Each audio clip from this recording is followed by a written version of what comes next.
Welcome back. You're still tuned into Midcap Radar. Pine Labs is the stock on our radar. B. Amrish Rau, the CMD and CEO of the company, is joining us now to discuss their Q2 numbers. We'll be discussing three main points today: growth outlook in competition. The second will be contribution and margin outlook. The third will be ESOP cost trend and profit target as well. Mr. Rao, thank you so much for joining us today. Your growth in the quarter gone by, on a YY basis, it has come in at 18%. On a quarter-on-quarter basis, it is 5.5%. What is the outlook for the rest of the fiscal? Do you think you'll grow better than that? What are the targets? A couple of things. Over the last 5 years, we've generally trended to grow by about 25% on a year-on-year basis. The first two quarters are seasonally weak quarter because we are in the payments industry. As you know, the payments industry goes up along with consumption and purchases in the market. So generally Q3 and Q4 are the stronger quarters for us. Over the last 2 years, we've grown by about 30% on a revenue level.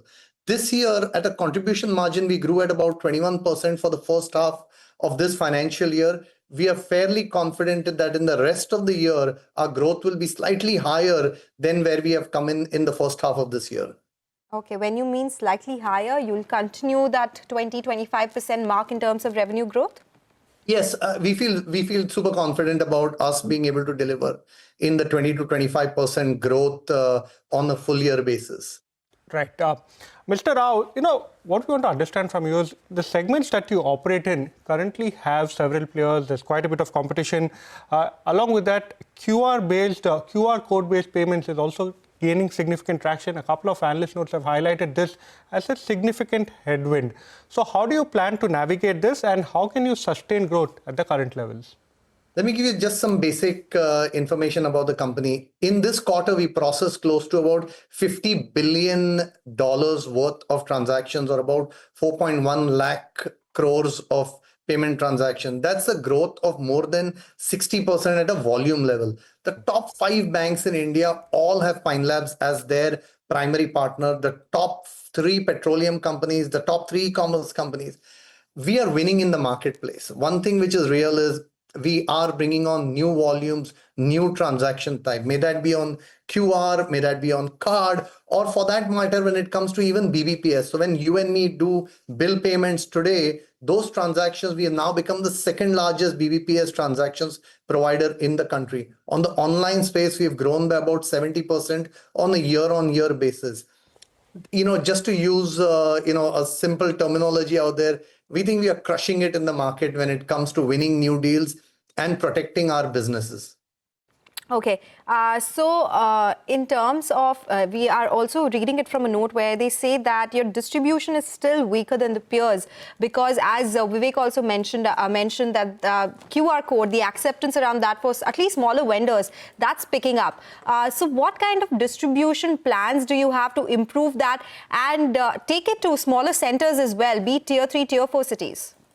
I'm actually not interested in that business. I actually want to call this out. So what we don't do is we don't have a single rupee of lending revenues coming into the business. QR code businesses are today greatly associated with lending on top of that once you have the merchant on board with us. We are the tech in fintech. So we don't do any lending, and hence that entire market of sticker QR or, just pasting a standy QR, that's not a market that I'm interested in. If there is a merchant which has a technical requirement when it comes to payment systems, has a certain workflow which needs to be incorporated using payments, that's the market that we are interested in. We really want to be a technology company. And by the way, we've been able to take the same technology into global markets.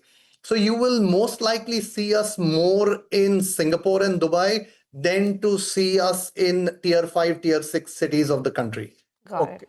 Mr. Rao, I want to ask another thing.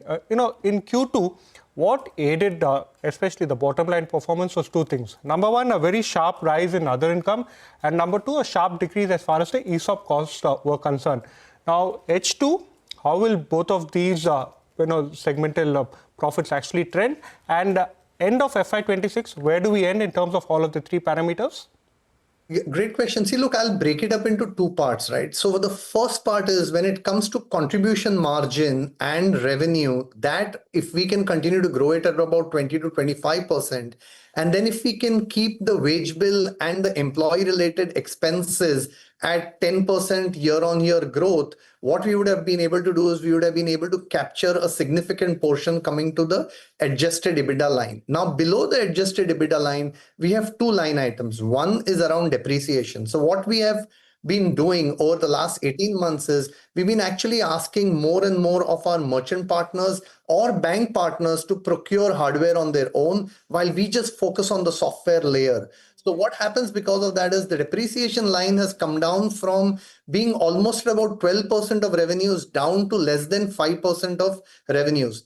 Similarly, on the ESOP costs, those ESOP costs, which used to be about 8% of our overall revenues, now that has come down to about 4%. And one of the important measures that we've taken, and this is really the feedback that we got out of public markets, is that you've got to align ESOPs with the requirements of your investor. So what we have started to do is our ESOP cost is now pegged closer to the FMV or closer to the price of the stock instead of being at a deeply discounted at a number which is close to zero. Both these things have played out in our P&L. In my presentation yesterday, we actually showcased that for every 100 rupees of incremental contribution margin, we think we will be able to take somewhere between 50 to 55 rupees down to the adjusted EBITDA line.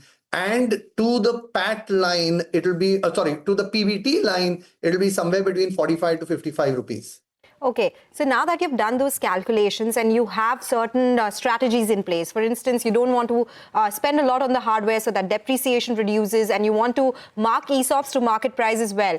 What does it mean for your long-term strategy when it comes to revenue growth, contribution margins, and will it also mean that you will continue to be profitable? Because as we pointed out in Q2, had it not been for other income, it would have been a loss, right? So what is... No, I'm clarifying. In Q2, we are a clean PAT positive. In Q1, yes, there were some changes because of which the PAT came out positive. But Q2 was a clean PAT positive.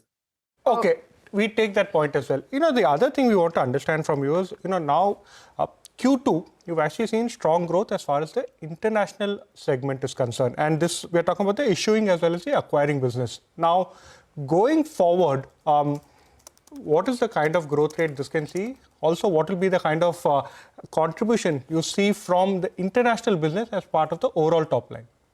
See, first of all, let me just explain to you the lay of the land. See, what's happening is when we as a technology company, as a market leader in payments in India, are actually going out and speaking to global clients, for the first time, I'm getting to see that clients truly believe that you can deliver for them in global markets. So may that be in Philippines or in UAE or Singapore, they are no more doubting Indian fintech. Second, when you say that you're a market leader in that space, people really want to come in and work with you because the technology that we have created in India is ahead of what has been happening in some of these other markets. So for us, we do believe that there is an immediate product market fit when we go into global markets. And we today I would like to say that almost about 300 to 350 people in international markets, both solving for delivery as well as in terms of looking for new businesses. So we've now presence in Australia, Singapore, UAE, Philippines, US, and we'll want to continue expanding that. All right. Mr. Rau, a lot more questions, but we are completely out of time. But thank you so much for explaining the Q2 fine print and the outlook going forward. That's the word coming in from Pine Labs. By the way, as we speak, the markets have come off